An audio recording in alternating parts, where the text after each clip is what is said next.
বিয়ে করেও স্ত্রী অধিকার দিচ্ছে না স্বামী, অধিকার আদায়ে ধর্ণা স্ত্রীর।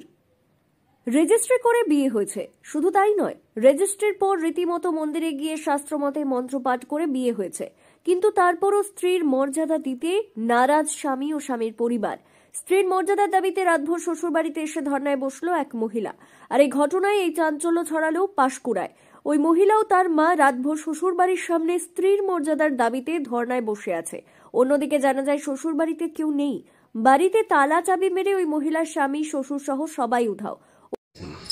আমি এখানে এসেছি কেন কি আমাকে স্বর্ণাভা সামন্তার বিয়ে করেছে, লেকিন অ্যাকসেপ্ট করছে না, তাই জন্য আমি এখানে এসেছি তাকে সে ঘরে নিয়ে তুলে মানিয়ে নিয়ে চলি। আপনার বাড়ি? আমার বাড়ি হচ্ছে সুরারানকা।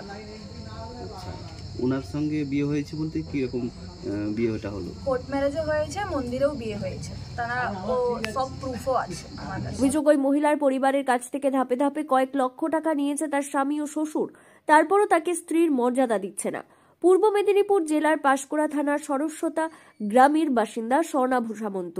বাবা অজিত সামন্ত এই স্বর্ণাভর সঙ্গে 2023 সালে রেজিস্ট্রি ম্যারেজ করে বিয়ে হয় পাঁশকুড়ার সুরারপুল গ্রামের সুস্মিতা মাজির। জানা যায় শুধু রেজিস্ট্রি বিয়ে নয়, এরপর রীতিমতো মন্দিরে গিয়ে মন্ত্রোচ্চারণের মধ্য দিয়ে শাস্ত্রমতে বিয়ে হয় তাদের।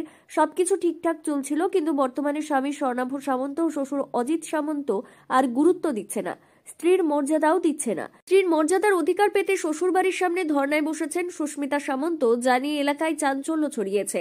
তবে স্বর্ণাভ সামন্ত বাড়িতে আর অজিত সামন্ত বাড়িতে নেই বলে পরিবারের দাবি। প্রথম কথা হচ্ছে, মেয়েটির সঙ্গে কোনো বিয়ে শাদী করার কোনো পরিকল্পনা ছিল না বা আজও নেই।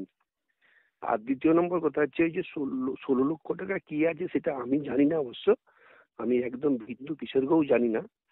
মেয়ের বাবা মা আমার ছেলেকে বা মেয়ে সহ ওর গোটা পরিবার আমার ছেলেকে ব্ল্যাকমেল করার চেষ্টা করছে। ধর্নায় বসার আর সুস্মিতার দাবি, 2023 সালের আগস্ট মাসে মুম্বাইয়ে তাদের রেজিস্ট্রি ম্যারেজ হয়। এরপর মুম্বাইয়ের একটি মন্দিরে রীতিমতো শাস্ত্র মেনে বিয়ে হয়। বিয়ের আগে থেকে তার বাবা স্বর্ণাভ সামন্তের ডাক্তারি পড়ার জন্য প্রায় দফায় দফায় 16 লক্ষ টাকা দেয়, কিন্তু বর্তমান সময়ে সেই বিয়ের স্বীকৃতি দিতে নারাজ স্বামী ও শ্বশুর। তাই স্ত্রীর মর্যাদার দাবিতে শ্বশুরবাড়ির সামনে ধর্নায় বসেছি।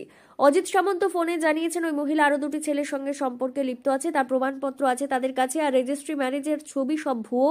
তবে টাকা দেওয়ার কথা দাবি করেছে, ওটা তারা ওই পরিবারের কাছ থেকে লোন হিসেবে নিয়েছেন। সোমবার সন্ধ্যার পর স্বামীর অধিকার দাবিতে সুস্মিতা শ্বশুরবাড়ির সামনে রাতভর ধর্নায় বসে, সঙ্গে থাকে সুস্মিতার মা। এলাকায় চাঞ্চল্য ছড়ায়। ঘটনাস্থলে আসে পাঁশকুড়া থানার পুলিশ এলেও ধর্না থেকে উঠতে নারাজ সুস্মিতা। প্রথমে বিয়ের প্রতিশ্রুতি দিয়ে ডাক্তারি ছেলের পড়ার খরচ নেন অজিত সামন্ত, সাক্ষীদের উপস্থিতিতে রেজিস্ট্রি ম্যারেজ, তারপর শাস্ত্রমতে বিয়ে হয় স্বর্ণাভ ও সুস্মিতার, কিন্তু তারপরও ছেলে স্ত্রী হিসেবে সুস্মিতাকে স্বীকৃতি দিতে নারাজ। এই ঘটনায় জোর চাঞ্চল্য ছড়িয়েছে পাঁশকুড়া এলাকায়। পূর্ব মেদিনীপুর জেলা পাঁশকুড়া থেকে সৈকত শের রিপোর্ট, লোকাল 18 বাংলা।